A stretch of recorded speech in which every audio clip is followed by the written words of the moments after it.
The lake's secret.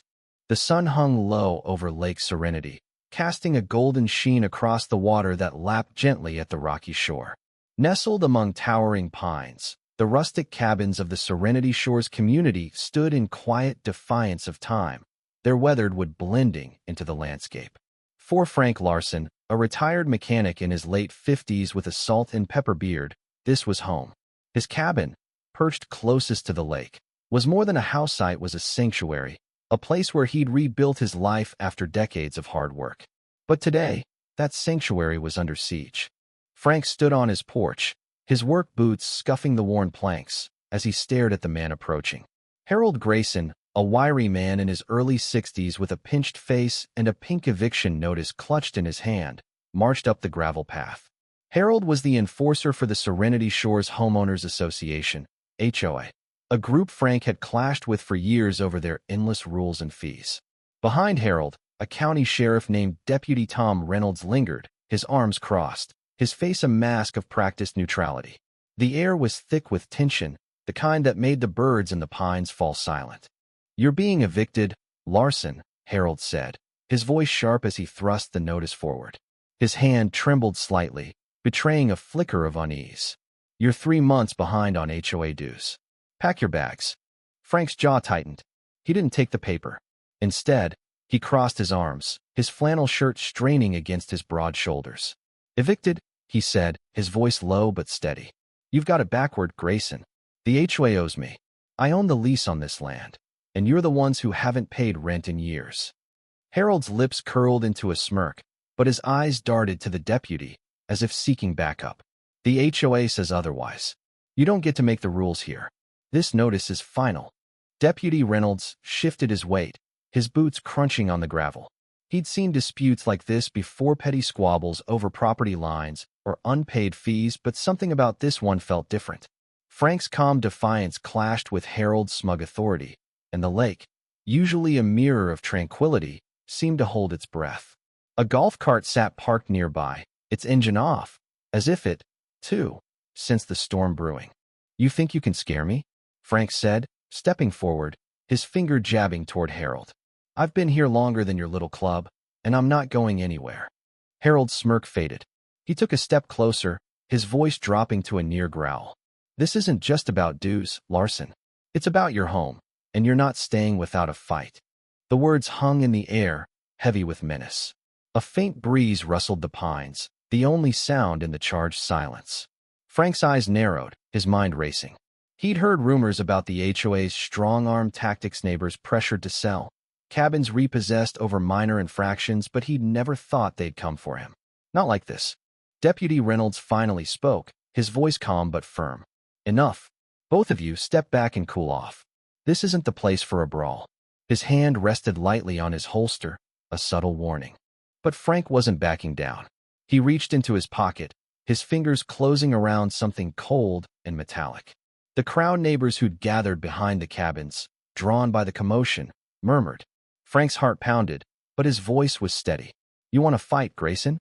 I've got something you don't. Something that changes everything." He pulled out a small device, no bigger than a cell phone, its surface gleaming in the sunlight. It was unlike anything Harold or the deputy had ever seen, smooth, with no visible buttons, but etched with strange, angular symbols. The crowd's murmurs grew louder. Harold's eyes widened, his confidence faltering. "What the hell is that?" he demanded. Frank didn't answer. He pressed his thumb against the device, and a low hum filled the air, vibrating through the ground. The lake's surface rippled unnaturally, as if stirred by an unseen force. A faint glow emanated from the device, casting flickering lights across the scene. The deputy tensed, his hand inching toward his radio. "Larson, put that down," he said, his voice tight. "Now." But it was too late. The hum grew louder, the glow brighter. The air shimmered, and for a moment, reality itself seemed to bend. The cabins, the pines, the mountains in the distance, they all wavered, like a mirage. Harold stumbled back, clutching the eviction notice like a shield. The crowd gasped, some stepping closer, others retreating toward their cabins. Frank's pulse raced. He'd found the device years ago, buried in a metal box near the lake's edge while repairing his dock. He'd never known what it was, only that it felt important. He'd kept it hidden, tinkering with it in secret, but he'd never activated it until now. The hum became a pulse, and the ground trembled beneath their feet. The lake's ripples turned into waves, crashing against the shore.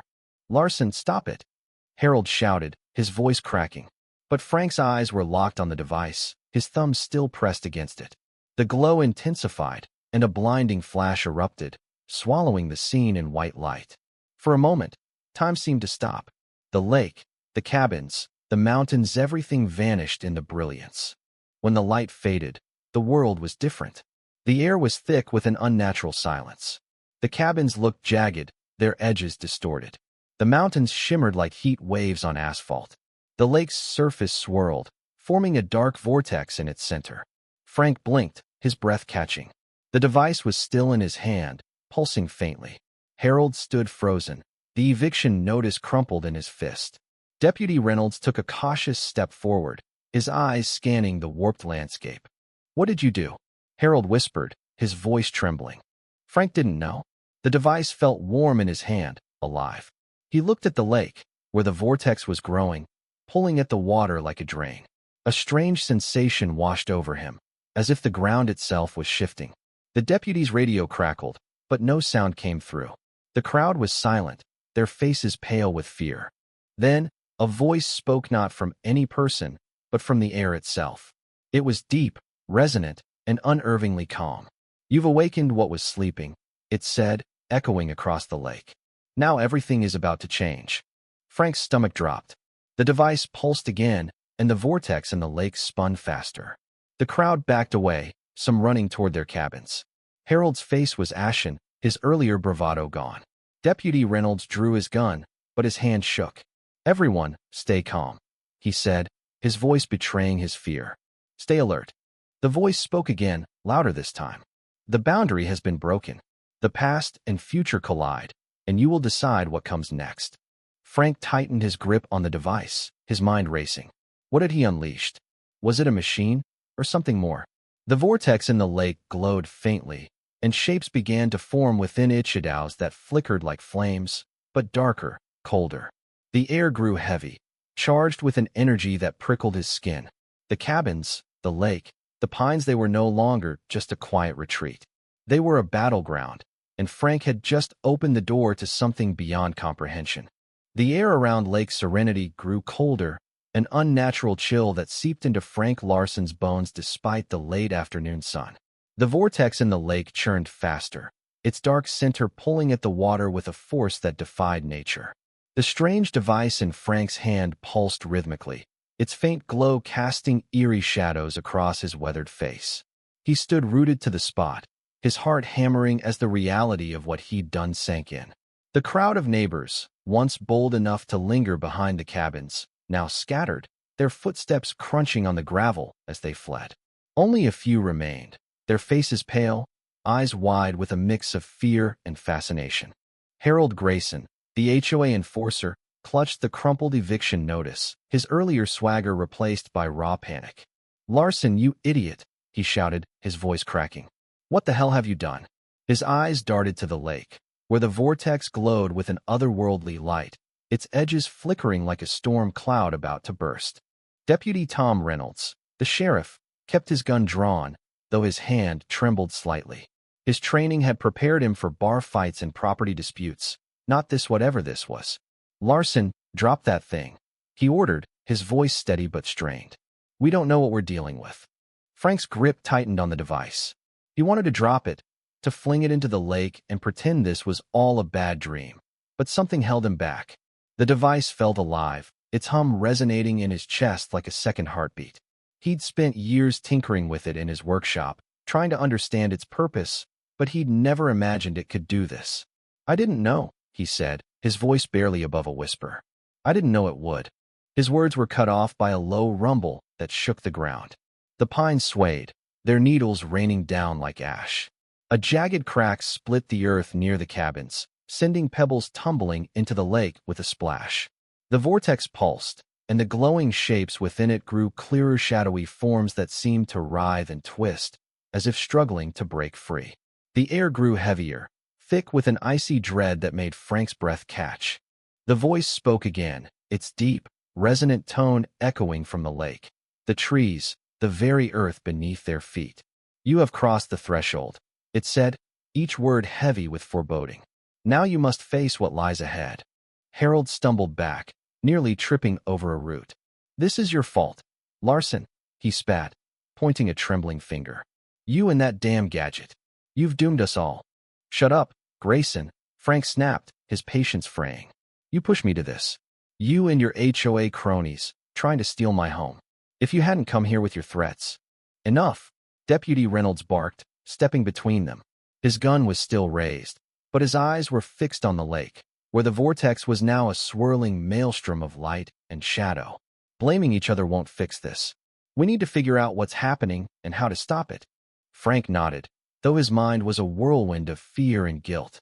He looked at the device, its surface warm against his palm. The symbols etched into it seemed to glow faintly, shifting as if alive. He'd always suspected it was more than a piece of tech, maybe something left behind by someone, or something long forgotten. But what? And why had he been the one to find it? The vortex let out a deafening roar, like thunder trapped in a bottle. The water churned violently, sending waves crashing against the shore. From the center of the maelstrom, a figure began to emerge. It was tall, its form flickering like a flame caught in a breeze, its edges blurred as if it didn't fully belong in this world. Its eyes glowed with an unnatural light, piercing through the haze, locking onto Frank, Harold, and the deputy. The crowd gasped, and even the bravest neighbors took a step back. The figure moved with a slow, deliberate grace, gliding across the water's surface without touching it. Its presence was overwhelming, a weight that pressed against Frank's chest, making it hard to breathe. The voice spoke again, now coming directly from the figure, its tone a chorus of whispers that seemed to burrow into their minds. "The boundary has been broken," it said.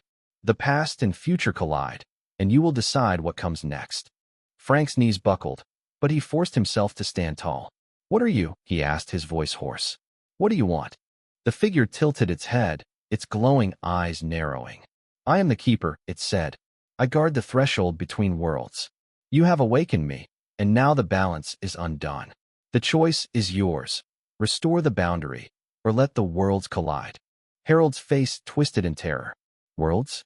What is this nonsense? Larson, turn that thing off before it kills us all." "I don't know how." Frank shot back, his frustration boiling over.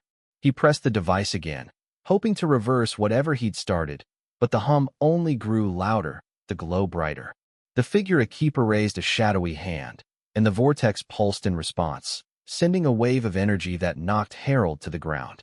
The deputy fired a warning shot into the air, the crack of the gun echoing across the lake, but the keeper didn't flinch.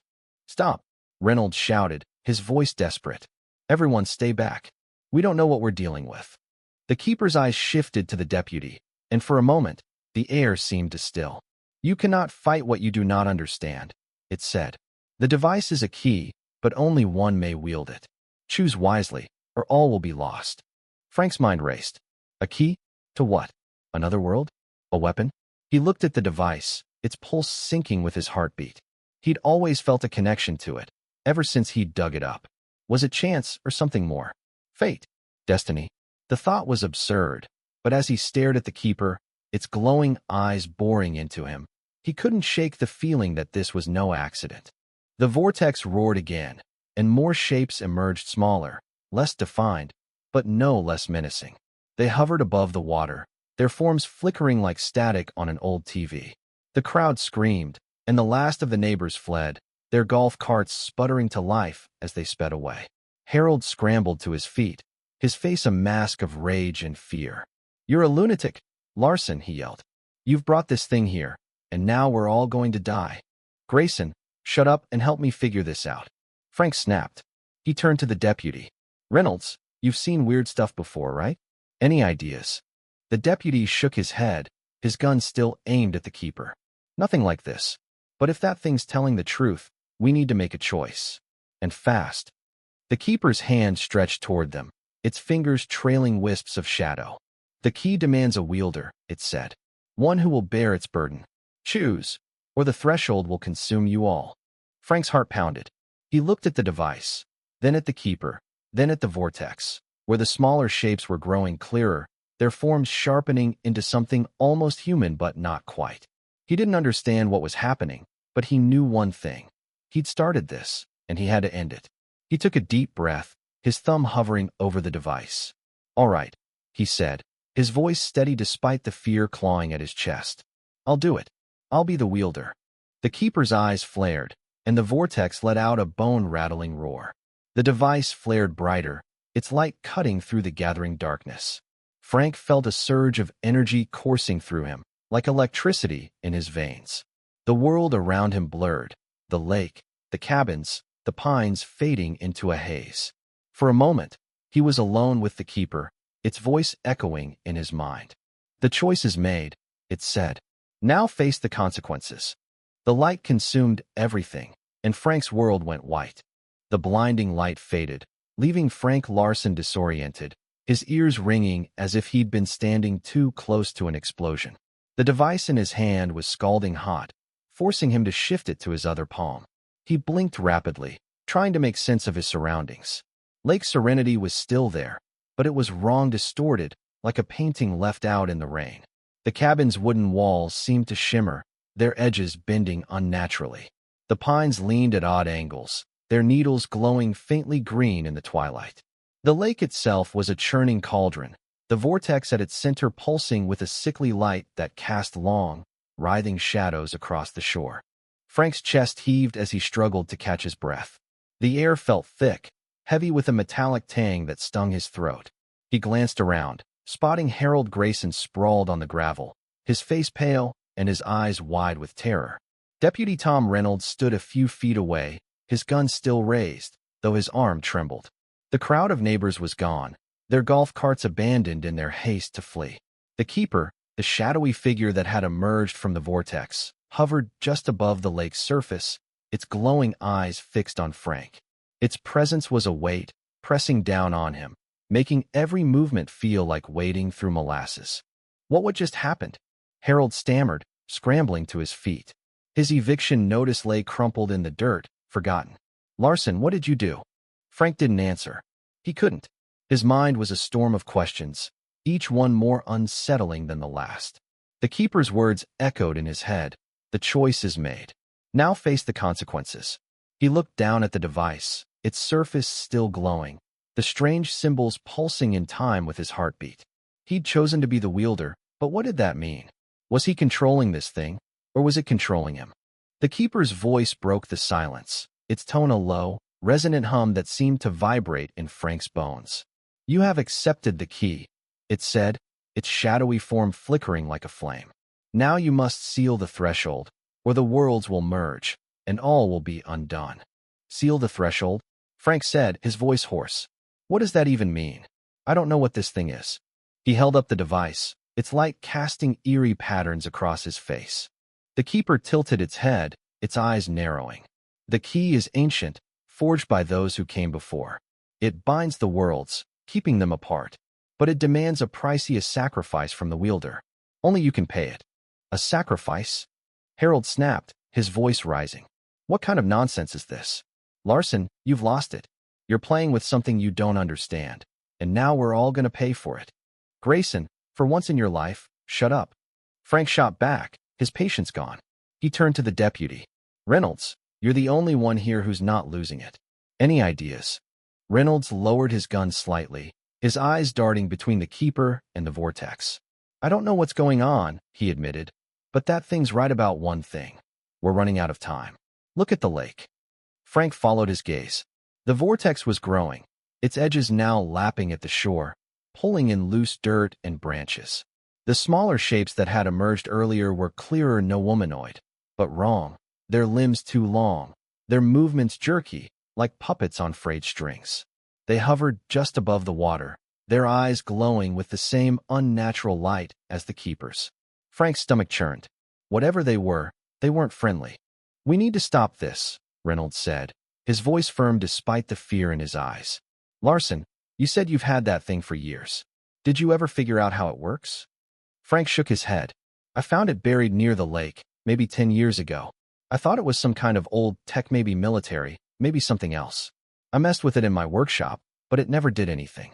Not until today. Great, Harold muttered, brushing dirt off his jacket. So we're stuck with a lunatic and his magic toy. We're dead. Grayson, I swear, Frank started, but the keeper interrupted, its voice cutting through their argument like a blade. Time grows short, it said. The threshold weakens. If it falls, the worlds will collide, and this reality will cease to exist. The key can seal it, but only through the wielder's will. Frank's heart pounded. My will? What do I have to do? Just tell me. The keeper's eyes flared, and for a moment, Frank felt a jolt, like a memory that wasn't his own. Images flashed through his mind, a vast, starry void, a city of gleaming spires under a crimson sky, figures in robes, their faces hidden, chanting around a device like the one in his hand. The vision vanished as quickly as it came, leaving him gasping. What was that? He demanded. The key's memory, the keeper said. It carries the knowledge of those who forged it. You must use it to find the ritual, the act that will seal the threshold.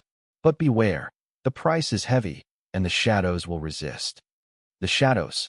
Reynolds asked, his gun now aimed at the humanoid figures hovering near the vortex. They were closer now, their forms more defined, their eyes locked on the trio. The lost, the keeper said. Those who crossed the threshold and were trapped between worlds.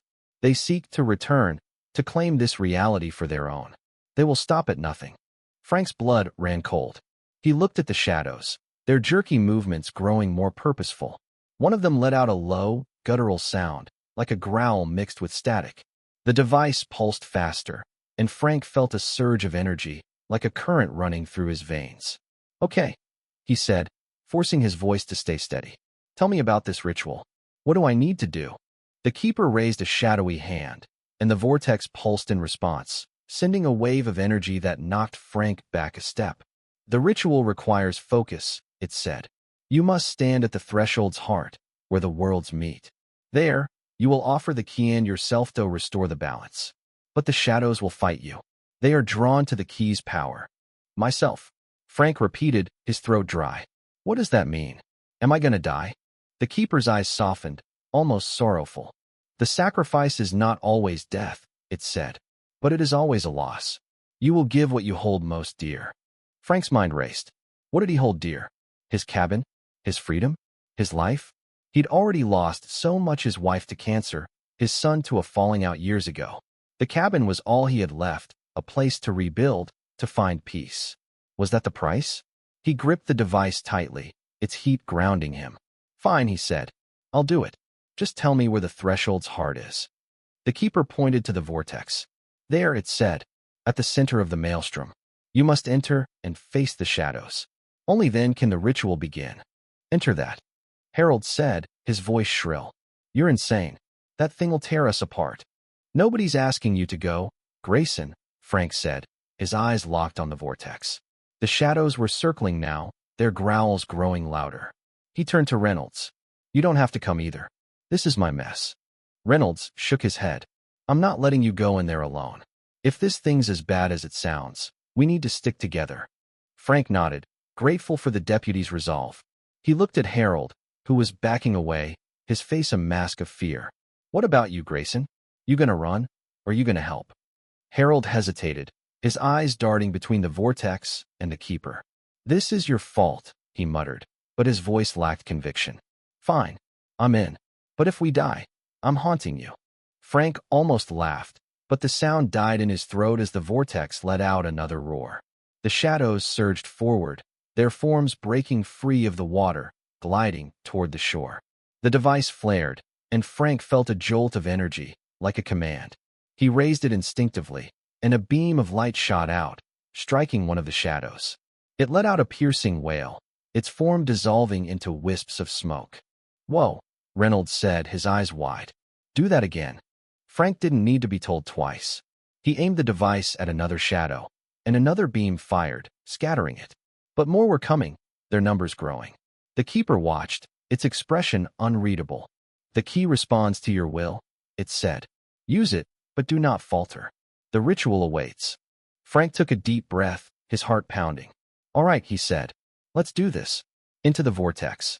He stepped toward the lake, Reynolds and Harold falling in behind him. The shadows closed in, their growls filling the air. The device pulsed, its light cutting through the darkness. Frank didn't know what lay ahead, but he knew one thing. He wasn't backing down. Not now, not ever. Frank Larson's boots sank into the muddy shore as he approached the churning vortex in Lake Serenity. The water roared like a living beast, its dark center glowing with an unnatural light that pulsed in time with the device in his hand. The air was thick with a metallic hum, and the ground trembled beneath his feet, as if the earth itself were protesting what was to come. Behind him, Deputy Tom Reynolds gripped his gun, his jaw set, his eyes scanning the shadowy figures gliding toward them across the water. Harold Grayson, the HOA enforcer, trailed reluctantly, his face a mask of fear and resentment, but he hadn't run out yet. The keeper hovered above the lake, its towering, flickering form casting long shadows that seemed to writhe on their own. Its glowing eyes followed Frank, unblinking, as if measuring his resolve. "The threshold's heart lies within," it said, its voice a low rumble that echoed in Frank's chest. "Enter and face the shadows. Only then can the ritual begin." Frank's heart pounded, but he forced his voice to stay steady. "You keep talking about this ritual," he said, holding up the device, its surface hot against his palm. "What do I do once I'm in there? How do I seal this thing?"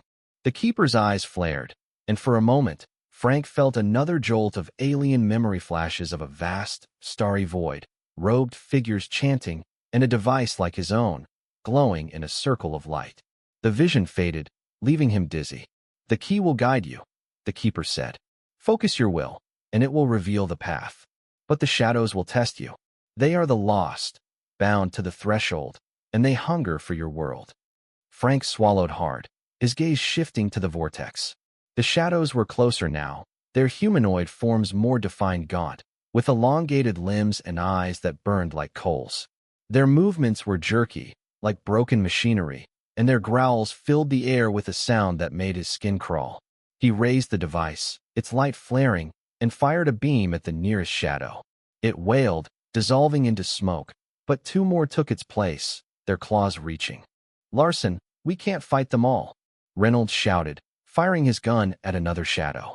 The bullet passed through it, doing nothing, and the deputy cursed under his breath. "We need to move." Frank nodded, his pulse racing. "Stay close," he said, stepping into the water. It was ice cold, biting through his boots, but he pushed forward, the vortex's pull tugging at his legs. Reynolds followed, his gun still raised, while Harold hesitated, his eyes darting between the shadows and the shore. "Grayson, you coming or not?" Frank called, his voice sharp. Harold's face twisted, but he waded in, muttering, "If I die, Larson, I'm blaming you." The water deepened, reaching their waists, then their chests. The vortex's glow bathed them in an eerie light, and the air grew heavier, charged with an energy that made Frank's hair stand on end. The device pulsed faster, its hum syncing with the vortex's rhythm. The shadows surged forward, their claws slashing, but Frank fired again, the beams scattering them. Each shot felt instinctive, as if the device were an extension of his will. As they neared the vortex's center, the water began to swirl around them, pulling them in. Frank's stomach lurched, but he braced himself, gripping the device tightly. "Hold on," he shouted, and then the world tilted. The vortex swallowed them, and for a moment, everything was chaos-roaring water, blinding light, and a sensation of falling through an endless void. When the world steadied, Frank found himself standing on solid ground, though it wasn't the lake's shore. The landscape was alien, a vast, twilight plain stretching to a horizon lit by a crimson sky. The ground was cracked, like dried clay, and strange, angular structures loomed in the distance, their surfaces etched with the same symbols as the device. The air was thin, carrying a faint hum that seemed to come from everywhere and nowhere. Reynolds and Harold stood beside him, their faces pale, their clothes dripping wet. "Where the hell are we?" Harold whispered, his voice trembling. "Not Kansas," Reynolds muttered, his gun still in hand, though he looked unsure of what to aim at. "Larson, you got any idea what this place is?" Frank shook his head, his eyes locked on the device. It was glowing brighter now, its symbols shifting like liquid. "The keeper said this is the threshold's heart," he said. "The place where the worlds meet. We're somewhere else." The plane wasn't empty. The shadows were here, too, their forms more solid, their eyes burning with malice. They circled the trio, their growls louder, more coherent, almost forming words. Frank raised the device, but before he could fire, a new voice spoke, not the keeper's, but colder, sharper, like a blade on glass. "You should not be here," it said, and a figure stepped from the shadows. It was taller than the others, its form more defined, almost human but for its glowing eyes and the way its limbs seemed to bend at impossible angles. "The key is ours. Give it to us, and we will spare you." Frank's grip tightened. "Not a chance," he said, his voice steady despite the fear clawing at his chest. "Who are you?" "We are the lost," the figure said, its voice a chorus of whispers. "Trapped when the threshold was sealed. You have opened it again, and we will claim what was taken." Reynolds stepped forward, his gun aimed at the figure. "Back off," he said. "We're not here to play games." The figure laughed, a sound like breaking glass. "You cannot fight us. The key's power is ours by right. Surrender it, or we will tear your world apart." Frank's mind raced. The keeper had warned that the shadows would resist, but this was more than resistance. They wanted the device, and they were willing to kill for it. He felt a surge of energy from the device, and another vision flashed through his mind. The robed figures, chanting, placing the device in a circle of light, their voices rising as the ground shook. The ritual. He didn't understand it fully, but he knew it was the key to stopping this. "We need to find the ritual's center," he said, turning to Reynolds and Harold. "The keeper said I have to focus my will. I think the device will show us where to go." "Great," Harold snapped, his voice shrill. "So we're following your magic toy into a nightmare? You're going to get us killed." "Grayson, if you've got a better idea, spit it out," Frank said, his patience gone. "Otherwise, keep up." The shadows closed in, their claws slashing. Frank fired the device, its beams cutting through them. But they kept coming, their numbers growing. Reynolds fired his gun, though it did little, and Harold swung a piece of driftwood he'd picked up, his swings wild and desperate. The tall figure watched, its eyes gleaming, as if amused. The device pulsed, and Frank felt a pull, like a compass pointing north. He followed it, moving toward the angular structures in the distance. The ground cracked beneath their feet, and the air grew colder, the crimson sky darkening. The shadows pursued, their growls forming words now, "Give us the key," their voices a cacophony of rage and despair. As they reached the structures, Frank saw a circle of stones, each etched with glowing symbols. In the center was a pedestal, its surface mirroring the device's design. His heart leaped. "This is it," he said. "The ritual's center." The tall figure appeared before them, its form blocking the path. "You will not reach it," it said, raising a clawed hand. The shadows surged, and Frank felt a wave of despair, the weight of their hunger pressing down on him. But the device flared, its light pushing back the darkness, and he felt a spark of resolve. "Stay back," he shouted, firing a beam that struck the figure. It staggered, its form flickering, but it didn't fall. Reynolds and Harold fought beside him, their faces grim, their movements fueled by adrenaline. Frank reached the pedestal, the device pulsing wildly. He placed it on the surface, and the symbols aligned, glowing brighter. The ground shook, and a voice not the keeper's, but his own, amplified echoed in his mind. "Focus your will. Offer the sacrifice." He closed his eyes, searching for the strength to do what was needed. The shadows closed in, their claws inches away, but he held his ground, the device's light enveloping him. He didn't know what the sacrifice would be, but he knew he couldn't falter. Not now.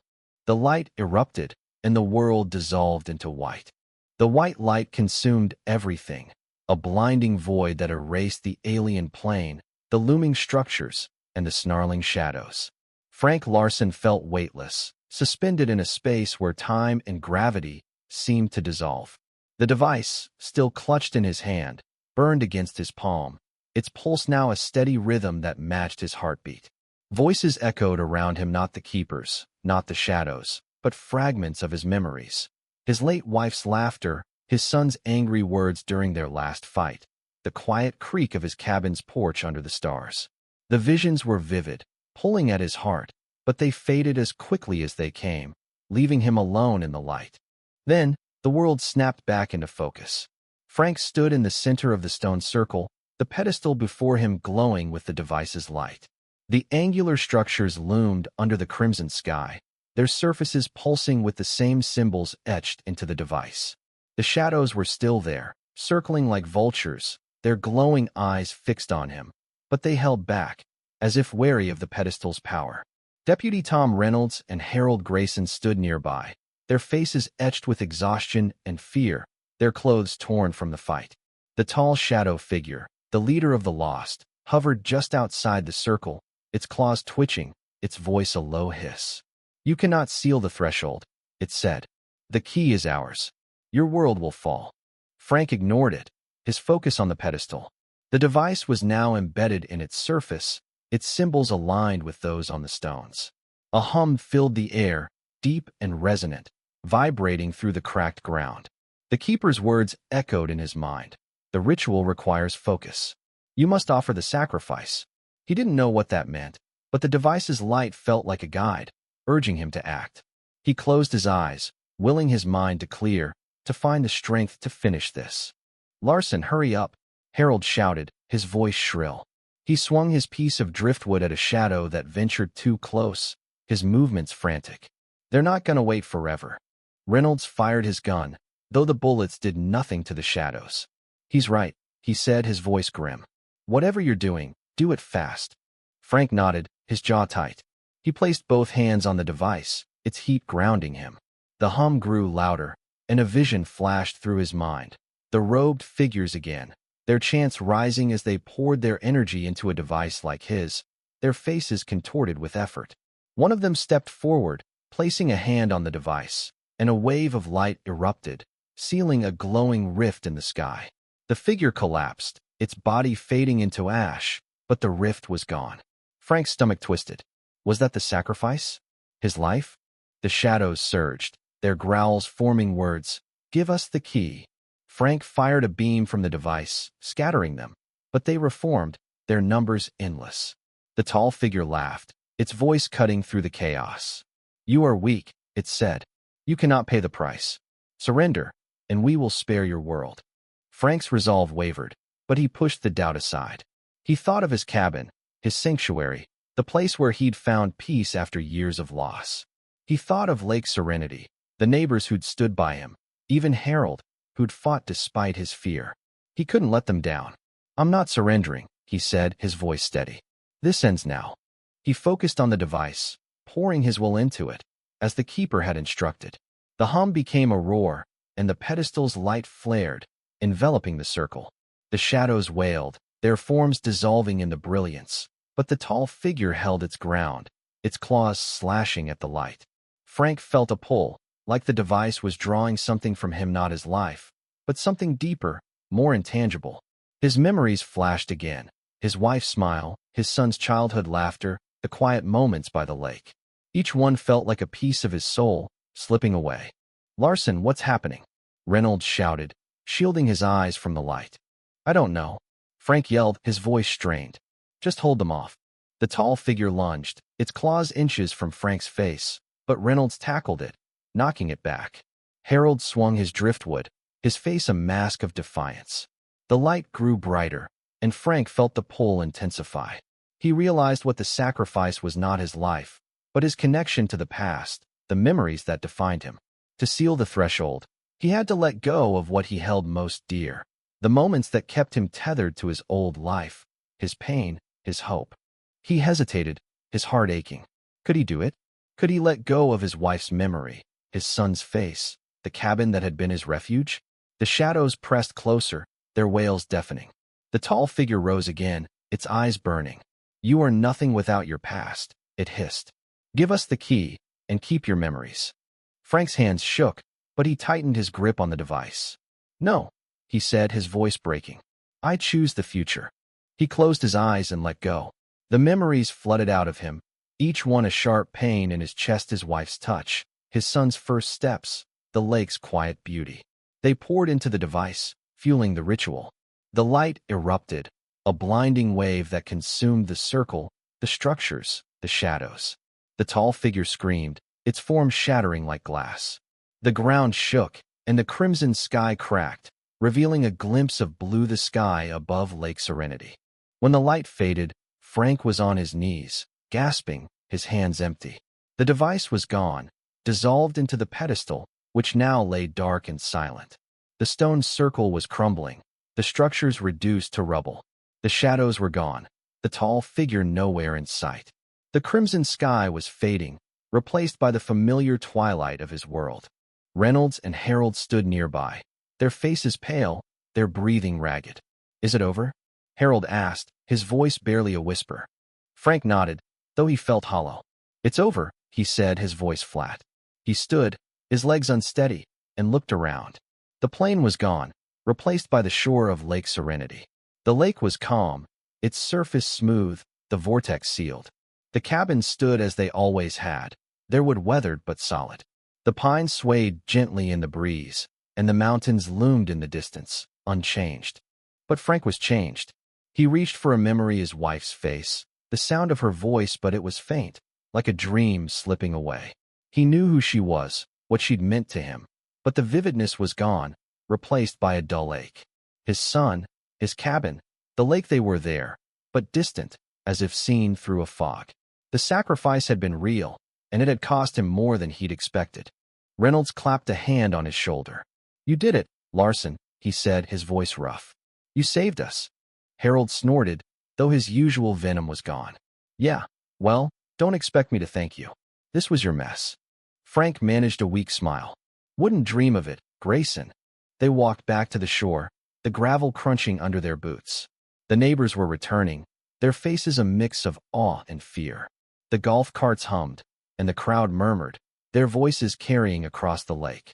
Frank looked at his cabin, its porch waiting for him, but it felt different now, less like home and more like a place he'd once known. Deputy Reynolds holstered his gun, his eyes scanning the lake. "What do we tell people?" he asked. This wasn't exactly a normal day. Frank shrugged. "The truth, I guess. Or as much as they'll believe. The HOA tried to evict me. Things got weird, and we fixed it." Harold laughed, a sharp, bitter sound. "Yeah, good luck with that. The HOA's gonna have a field day."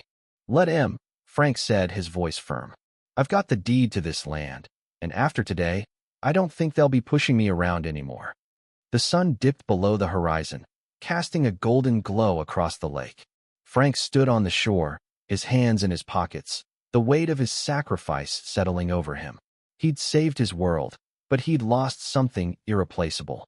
Yet, as he looked at the calm water, the pines, the cabins, he felt a spark of hope.